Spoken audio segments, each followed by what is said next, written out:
जिनका घर खुद शीशे का हो ना, उनको दूसरे के घर पे पत्थर नहीं मारना चाहिए। बीजेपी से आप भाषा की मर्यादा की बात करते हैं। असली मसला यह है कि हमारे अध्यक्ष का नाम यदि मल्लिकार्जुन खड़गे की जगह प्रधानमंत्री का एक भाषण सुन रहे थे। प्रधानमंत्री जी को हम बहुत प्यार करते हैं, आपको मालूम है कि नहीं? I love him. नहीं, सीरियसली बोल रहे हैं। पता, हमारे अध्यक्ष ने जो है एक उदाहरण दिया, टूट पड़ी पूरी की पूरी बीजेपी। अरे ऐसा कैसे बोल दिया, अरे ऐसा कैसे बोल दिया, और मर्यादा की बात करने लगे। मैं आपको याद दिलाऊं, याद आ जाएगा। टीवी में बैठ करके मेरे सामने भाजपा के प्रवक्ता ने मोदी जी को देश का बाप बोला। बोलिए, देश का अपमान है कि नहीं है? अपमान है ना। मोदी जी को देश का बाप बोलने वाले भाषा की मर्यादा सिखा रहे हैं। कहते हैं ना, जिसके पास खुद ही 75 छेद हो, वो दूसरे का छेद गिना रहे हैं। जिनका घर खुद शीशे का हो ना, उनको दूसरे के घर पे पत्थर नहीं मारना चाहिए। बीजेपी से आप भाषा की मर्यादा की बात करते हैं। असली मसला यह है कि हमारे अध्यक्ष का नाम यदि मल्लिकार्जुन खड़गे की जगह मल्लिकार्जुन अंबानी होता ना, तो चरण चाट रहे होते। यही हकीकत है। तो ये बात का बतंगड़ बना रहे हैं। बात का बतंगड़ क्यों बना रहे हैं? क्योंकि इनके पास कोई मुद्दा नहीं बचा है। 27 साल से आप सरकार चला रहे हैं। बच्चा जो पैदा हुआ वो 27 साल का हो गया। 5-6 साल वैलेंटाइन डे मना लिया, आई लव यू टू। शादी हो गई, अब उसके बच्चे हो गए हैं। इतने साल से कांग्रेस की सरकार नहीं है, तब भी हर मंच पे जाकर के, हर रैली में जाकर के कांग्रेस को गालियां निकाल ली हैं। तो मेरे मन में एक ही सवाल आता है कि पैदाइशी बेशरम है कि सुबह सुबह कोई चूरन खाते हैं बेशर्मी का। अरे जिसकी सरकार है 27 साल से, उसकी जिम्मेवारी तय होगी ना। और पूरे धैर्य के साथ 27 साल से भारतीय राष्ट्रीय कांग्रेस लगातार चुनाव हारने के बावजूद आपके बीच में गुजरात में एक मजबूत विपक्ष की भूमिका निभा रही है। अगर मजबूत विपक्ष की भूमिका नहीं निभा रही होती ना, तो ऊना आंदोलन में डट करके सरकार से लड़ने वाला जिग्नेश मेवानी भारतीय राष्ट्रीय कांग्रेस में नहीं होता। कोई भी जो लड़ने वाला है, संघर्ष करने वाला है, जो सत्ता के सामने दलाली नहीं करता है, लोभ नहीं करता है, बिकता नहीं है, वो आज राहुल गांधी के नेतृत्व में भारत को बचाने की लड़ाई लड़ रहा है। इसीलिए यह बात भाजपा को पता है कि अगर उसको कोई हरा सकती है तो भारतीय राष्ट्रीय कांग्रेस हरा सकती है। और आप इतिहास उठा करके देख लीजिए, कोई भी ऐसी पार्टी जो गुजरात में परिवर्तन का दावा कर रही है, उसका हकीकत क्या है? आम आदमी पार्टी। दिल्ली में किसको हरा के सरकार बनाई? कांग्रेस को। पंजाब में किसको हरा के सरकार बनाई? भाजपा को हराई है। और भाजपा चुनाव हारी राजस्थान में किससे? मध्य प्रदेश में चुनाव हारी किससे? छत्तीसगढ़ में चुनाव हारी किससे? और 2017 में चुनाव हारते बच गई किससे? इतना सीधा गणित है महाराज। आप तो गुजरात के हैं, आपका गणित इतना बढ़िया है। जो 2, 4, 5, 7, 8 सीट का अंतर था ना, उसको अगर 10, 20, 50 सीट का अगर आप अंतर कर दिए होते तो मोटा भाई का सूटकेस काम नहीं करता। छत्तीसगढ़ की सरकार नहीं पलटी क्योंकि जोरदार बहुमत था। मध्य प्रदेश की सरकार पलट गई क्योंकि बॉर्डर पे खड़े थे। तो आपसे यही गुजारिश करना चाहते हैं, मत स्पष्ट रखिए। या तो जो चल रहा है ना, चलने दीजिए, जियो धन धना धन। बढ़िया सिस्टम है ना। ना रहेगा बांस, ना बजेगी बांसुरी, ना रहेगा सरकारी संस्थान, ना लेनी पड़ेगी सरकारी नौकरी। बेटा बन जाएगा बीसीसीआई का सेक्रेटरी और आप ढोल बजाते रहिए। 45 साल में देश से सबसे ज्यादा बेरोजगारी है, इस बात को याद रखिएगा। बड़ी मुश्किल से पेट काट करके जो है माँ बाप अपने बच्चों को पढ़ाते हैं कि बच्चे को नौकरी मिलेगी तो घर बनाएंगे, गाड़ी खरीदेंगे, वॉशिंग मशीन आएगा। आपके घर में वॉशिंग मशीन नहीं है, भाजपा के दफ्तर में लगा हुआ है। जिस कांग्रेस को भ्रष्टाचारी बोलते हैं, जिस कांग्रेस के नेता को भ्रष्टाचारी बोलते हैं, जब तक वो कांग्रेस में रहता है तब तक भ्रष्टाचारी है। बीजेपी का खेस ओढ़ते जो सदाचारी बन जाता है। यही हो रहा है ना। आपको विचार करना है, परिवर्तन करना है, तो आपके सामने एक विकल्प है, भारतीय राष्ट्रीय कांग्रेस का विकल्प। प्रधानमंत्री का एक भाषण सुन रहे थे। प्रधानमंत्री जी को हम बहुत प्यार करते हैं, आपको मालूम है कि नहीं?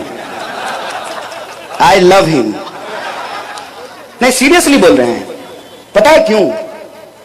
क्योंकि ये इस इंसान के चलते संभव हो पाया है, डॉक्टर बाबा साहब भीमराव अंबेडकर के चलते। अगर इस देश में ऐसा संविधान नहीं होता ना, अगर पंडित जवाहरलाल नेहरू नहीं होते, अगर महात्मा गांधी नहीं होते, अगर सरदार पटेल नहीं होते, तो नरेंद्र मोदी भी चाय बेचने वाले इस देश के प्रधानमंत्री नहीं होते।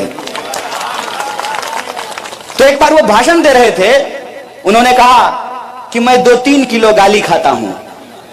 महाराज साहेब, आप तो गाली खा लेते हैं, आप बताइए कि हम थाली कैसे खाएं? हमारे थाली में कैसे 200 रुपए नींबू खरीद करके हम खाएं? कैसे 250 रुपए किलो दाल खरीद के खाएं? कैसे 250 रुपए किलो तेल खरीद के खाएं? इस सवाल का जवाब हमको दे दीजिए। और हम ये समझना चाहते हैं कि आपके इस कथन का क्या मतलब था कि ना खाऊंगा ना खाने दूंगा। आप तो गाली खा रहे हैं, हमको थाली नहीं खाने दे रहे हैं। यही जब चर्चा हो रही थी तो भाजपा का मेरा एक दोस्त बोला, देखो छोटी छोटी बातें मत करो, छोटा बात मत बोलो। महंगाई बहुत छोटी बात है उनके लिए, बड़ी बड़ी बातें करो। बड़ी बातें मतलब रूस की बात, यूक्रेन की बात, बड़ी बातें करो। हम बोले बड़ी बातें कर तो लेंगे, लेकिन उससे हमारे जीवन पे असर क्या पड़ेगा ये बताओ। उन्होंने कहा कि कुछ मत कहो, प्रधानमंत्री जी यूक्रेन का युद्ध बंद कराने में बिजी हैं। हम बोले प्रधानमंत्री जी यूक्रेन का युद्ध बंद करा रहे हैं, 1000 रुपए सिलेंडर के चलते हमारा चूल्हा बंद हो रहा है। आप तय कर लीजिए। मैंने आपको पहले ही कह दिया, मेरी ये हैसियत नहीं है कि मैं आपको समझाऊं। अरे हमारी हालत तो खुद ही खराब है। बिहार यूपी से आकर के यहां अहमदाबाद में रोजगार लेते हैं, तो हम आपको क्या कहेंगे? लेकिन आप सोचिए, आपके ही नाम पर, गुजरात के नाम पर, जहां पर महान मोहनदास करमचंद गांधी पैदा हुए, सरदार वल्लभ भाई पटेल पैदा हुए, एक से एक संत और महात्मा पैदा हुए, उस महान भूमि के नाम पर जो धोखा हुआ है ना साहब, उस धोखा का जवाब अगर कोई दे सकता है तो गुजरात की जनता दे सकती है।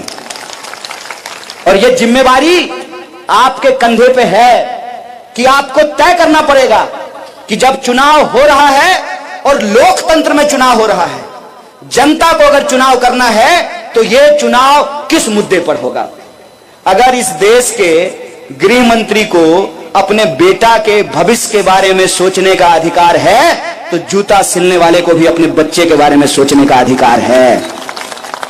अगर मंत्री बनने से किसी का बेटा टैलेंटेड हो सकता है, बीसीसीआई का सेक्रेटरी हो सकता है बिना क्रिकेट खेले ही, तो इस देश के आम लोगों को भी अधिकार है कि उसके बच्चे को शिक्षा मिले और शिक्षा लेने के बाद उसकी योग्यता के आधार पर उसको काम मिले ताकि वो आत्मसम्मान से अपनी जिंदगी को जी सके। सारे मुद्दे गायब कर दिए गए हैं। महंगाई की कोई बात नहीं हो रही है, बेकारी की कोई बात नहीं हो रही है, किसानों के आत्महत्या की कोई बात नहीं हो रही है, महिला सुरक्षा की बात नहीं हो रही है। कहां से होगी महिला सुरक्षा की बात? देश में 16 मिनट में एक महिला के साथ बलात्कार होता है और देश के गृह मंत्री लॉ एंड ऑर्डर की बात कर रहे हैं। कहां से होगी महिला सुरक्षा की बात जब सरकार में बैठे हुए लोग बलात्कारियों को संस्कारी बताएंगे? तो आप बताइए कि महिला सुरक्षा की बात कैसे होगी? इसीलिए यह जिम्मेवारी आपके कंधे पे है। आपको यह तय करना है कि गुजरात के चुनाव से क्या संदेशा जाना चाहिए। जब मैं आ रहा था तो एक पत्रकार ने पूछा कि आपके हिसाब से गुजरात में क्या होगा। हमने कहा कि गुजरात में सिर्फ 2 चीज हो सकती है। एक तो जो चल रहा है ना वही चलेगा, जो हो रहा है वही होगा। दूसरा, गुजरात में परिवर्तन होगा।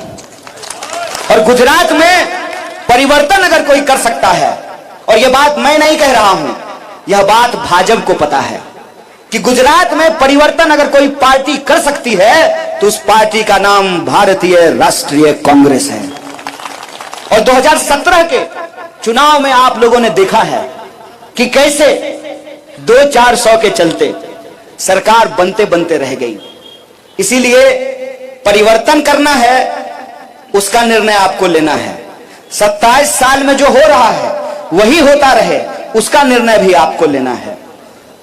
अगर परिवर्तन करना है तो एक बात हमको समझनी पड़ेगी कि समाज में दो तरह के मत हैं। दो तरह के मत हैं। एक मत है जिसको अगर आप इतिहास के दृष्टिकोण से देखना चाहते हैं तो वो मत सरदार वल्लभ भाई पटेल का गुजरात मॉडल चाहता है। दूसरा मत है जो जय शाह के पप्पा का गुजरात मॉडल चाहता है। दो मत हैं। पहले मत के हिसाब से मोरबी में जो घटना हुई उसमें सरकार की कोई जवाबदेही नहीं है। जय शाह का पप्पा मॉडल वाला कि चोर को भगा दिए और चौकीदार को जेल में डाल दिए, यही हुआ ना। दूसरा जो मत है उसके हिसाब से भ्रष्टाचार हुआ और इसमें सरकार की लापरवाही है। जो सरकार की कोई जवाबदेही नहीं मानते हैं वो एक तरफ हैं, उनका आप कुछ नहीं कर सकते हैं। आप कितना भी बीन बजा लीजिए उनके ऊपर कोई असर नहीं होने वाला है, क्योंकि जो सो रहा है उसको जगा दीजिएगा हिला डुला के, और जो सोने का नाटक कर रहा है, क्या रे बुतरू, स्कूल जब जाने का मन नहीं होता है तो जबरदस्ती सोने का नाटक करते हो ना। जो सो रहा है उसको आप जगा देंगे, जो सोने का नाटक कर रहा है उसको आप नहीं जगा सकते हैं। तो जो जागे हुए लोग हैं ना, जो दूसरे मत के हैं, जो ये मानते हैं कि भ्रष्टाचार हो रहा है, जो ये मानते हैं कि प्रश्न पत्र का लीक होना लॉ एंड ऑर्डर का फेलियर है, जो मानते हैं कि 400 का सिलेंडर 1000 में बिकना ये महंगाई है, जो मानते हैं कि सबसे ज्यादा बेकारी का होना समाज की सबसे बड़ी समस्या है, वो दूसरे मत के लोग हैं।